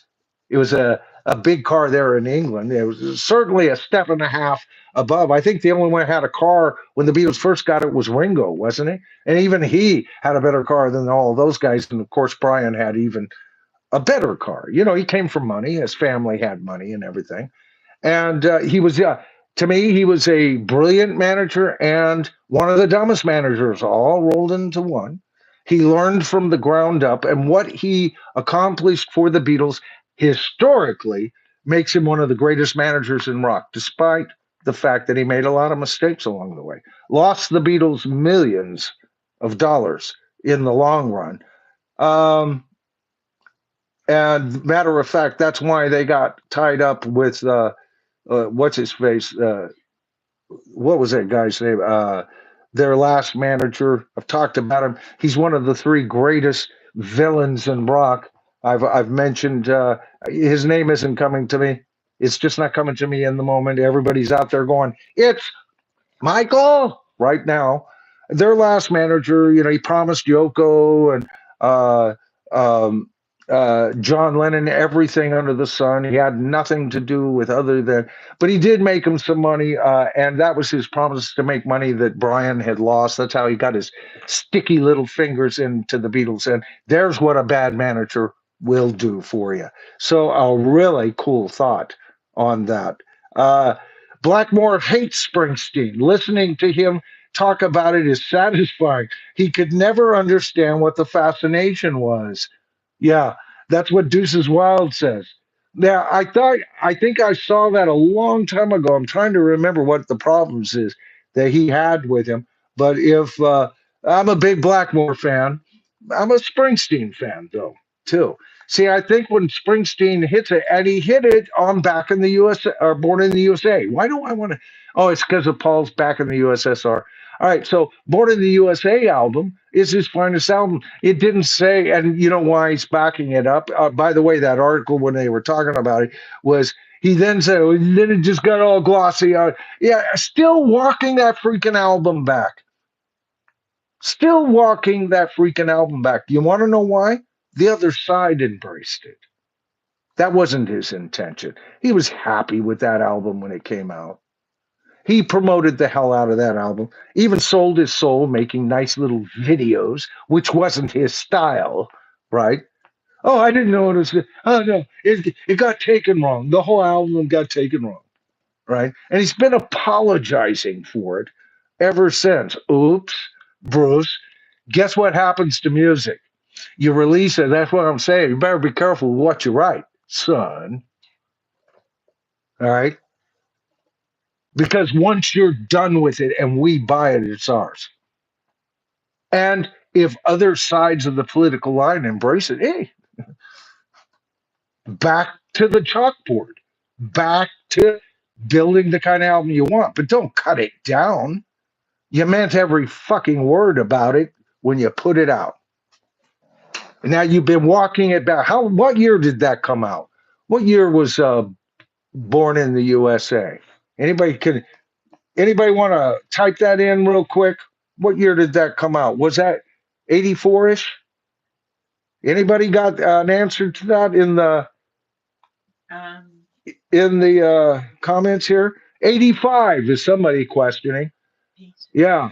85? Yeah. Chris Barlow says 85. Let's say it's 85. Let's just make a guesstimate. 85, 95, 05, 15, 25, 40 years. 40 years that man's been walking that that album, that wonderful album. Listen to it. If you don't like Bruce Springsteen, listen to Born in the USA. I can't imagine anybody not liking that album. And it does sound like an album that talks about the real everyman, the working, the partying hard man, right? The wild part of the United States, you know. He talks about a people that could be as easily West Coast as probably the East Coast folk he was writing about. Because when I hear that album, he could be talking about the tribe I grew up with in my teens and in my young 20s, right? Those were my kind of people. So what's your problem, Bruce? I love your content. I love that album. Why is it you keep walking that album back? I'd like to know. All right, folks, it's 7. I started at 5. We went a full 2 hours tonight. I am so glad to see. Did I miss anybody before I get out of here? Did Nick or Chris or Dan uh, or Dawson come in, baby? Didn't see the Dawson. Yeah, she's been kind of looking for those guys just in case. You know, probably they decided to take the night off. You know, Royce is taking the night off. This will be a way to recharge my batteries. My batteries get recharged like in a half an hour, and I'm up thinking about something else. I can't help it. Sorry, folks, but it's the truth. Oh, God, you guys have been so terrific tonight. I've really enjoyed this. We've covered 2 subjects, right? We covered about the firing, I think is about as close as any other channel has. And we covered it live on the air. That kind of makes it a little more exciting. And we covered rockers that we haven't. I didn't see a lot of people saying who you're fed up with. So here's what I would suggest you do. Even if you've seen this live or if you're seeing this on the rerun, in the comments on the rerun, you know, even if you don't watch it again, just, you know, go to the video after you're done with this stream and then leave me some comments on People, and here's the question: what rockers will you no longer financially support? That means going to their concerts, buying their stuff, right? And yet, you might consider buying stuff from them used. You know, at a thrift store, and you see a great Springsteen T-shirt, doesn't put a dime into Springsteen's coffers. I might, right? The fact that the guy's being an idiot doesn't mean that I still don't appreciate him as an artist. He is part of the soundtrack of my life. So the only way out was me to do my Marie Antoinette and have my cake and eat it too. Buy used, buy Bruce, right?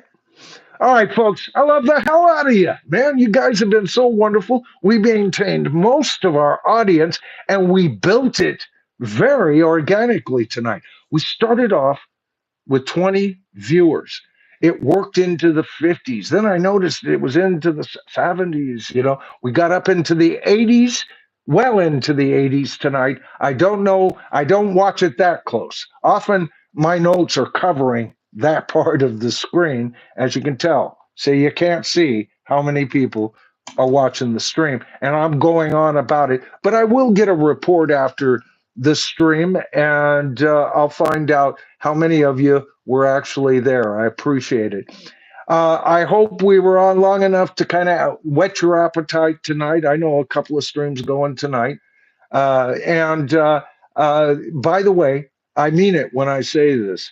You know, let everybody know and check your freaking subscriptions and make sure you're subscribed to this channel because a lot of people are just being by YouTube. Nobody else is unsubscribing you. I certainly don't have that power, and I wouldn't, under any circumstances, do that. If I did, who has that kind of power, right? So you got to check that. Then, like I said, let everybody know. Share my videos. Let them know that something's happening over here because it's not just good for the channel that we have here on the bottom line. It's good for the tribe, and the tribe has always trumped the bottom line. I call the channel Michael Noland the bottom line, which means you get my bottom line. But every time I do that, I say, "Oh, unless you guys outvote me," right? So it's the tribe, and as the tribe grows, that's good for all of us. All right, folks. I don't know what to do with myself for the rest of the night.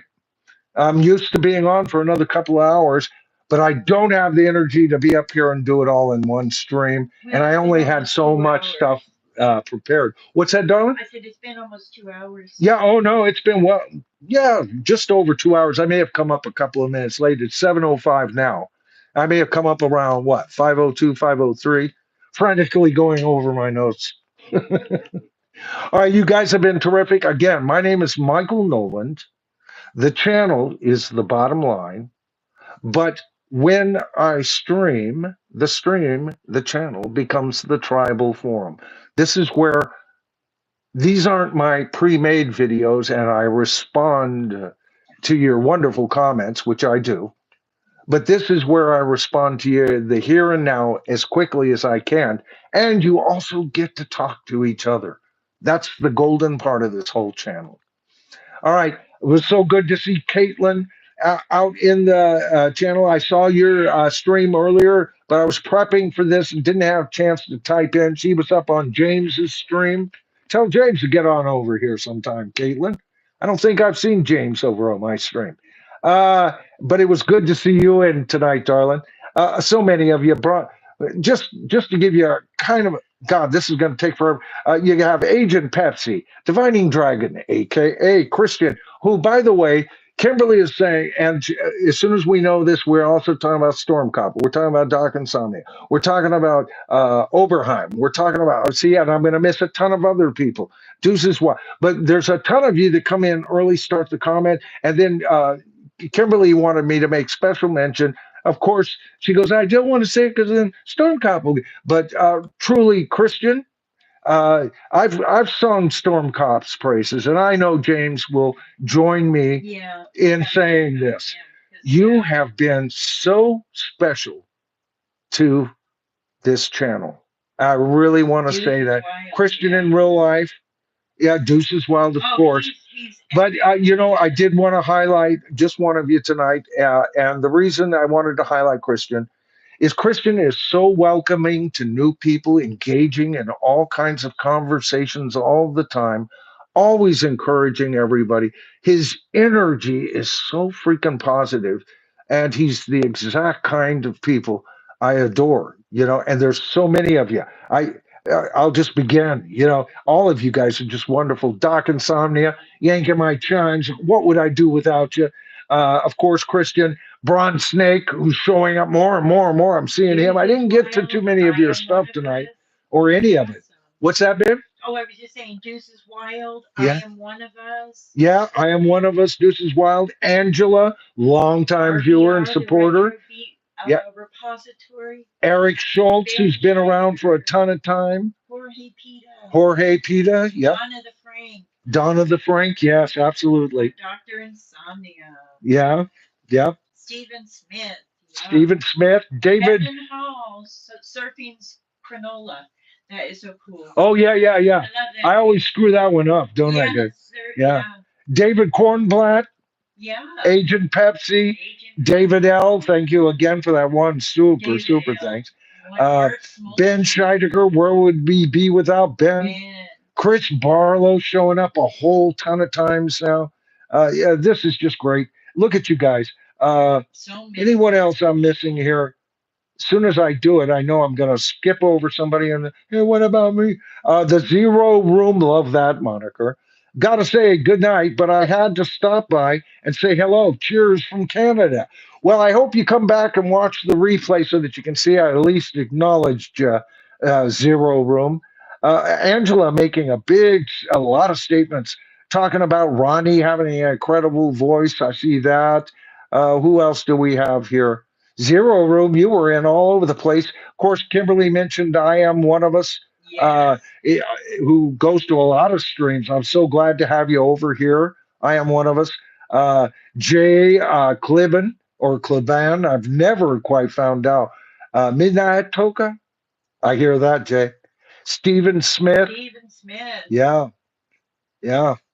Who else do we have here? Just trying to. I thought that I was rereading an older one. RBR Retro Beat Repository. So good to see you in the chat tonight. Congratulations, guys, he says. Who else do we have here?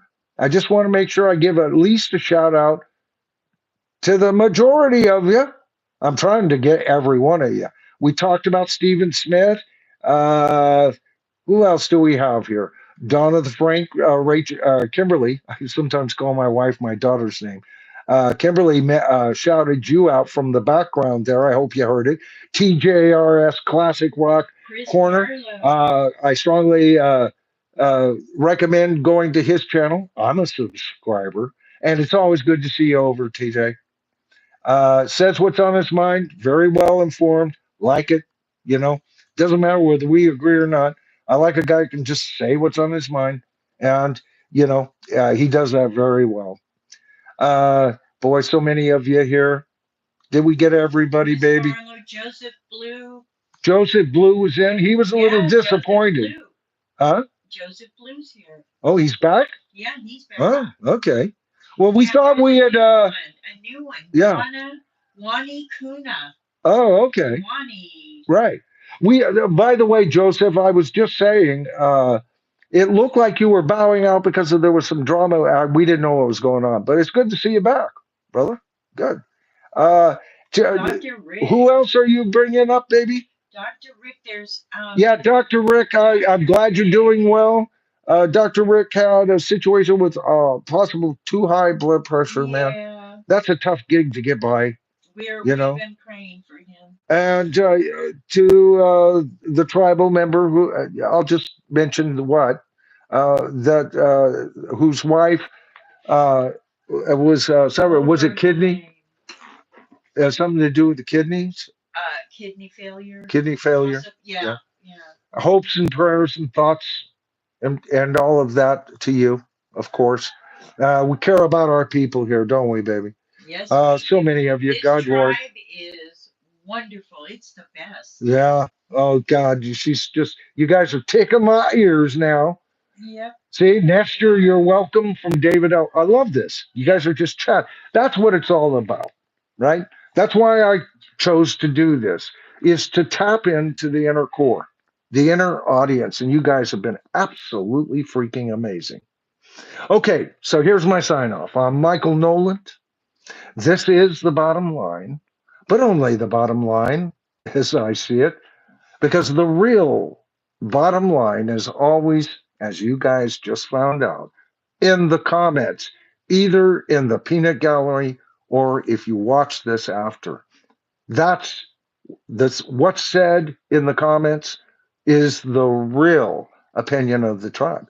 I just, as tribe master, kind of give you a subject, give my opinion, and then I sometimes it's a popular opinion, sometimes not so much, but that's all right.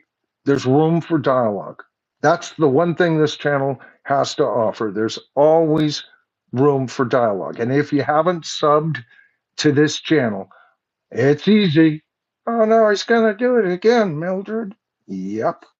All you have to do is hit that subscribe to the tribe button, tap that top bell icon. He looks like he's done that before. And you'll be notified of all my new videos and everything. And that's real important these days. Check your subscriptions.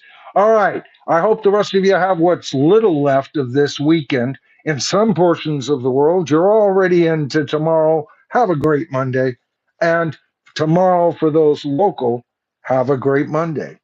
All right, I'm Michael Noland, and I'll see you in my next video. Night, folks.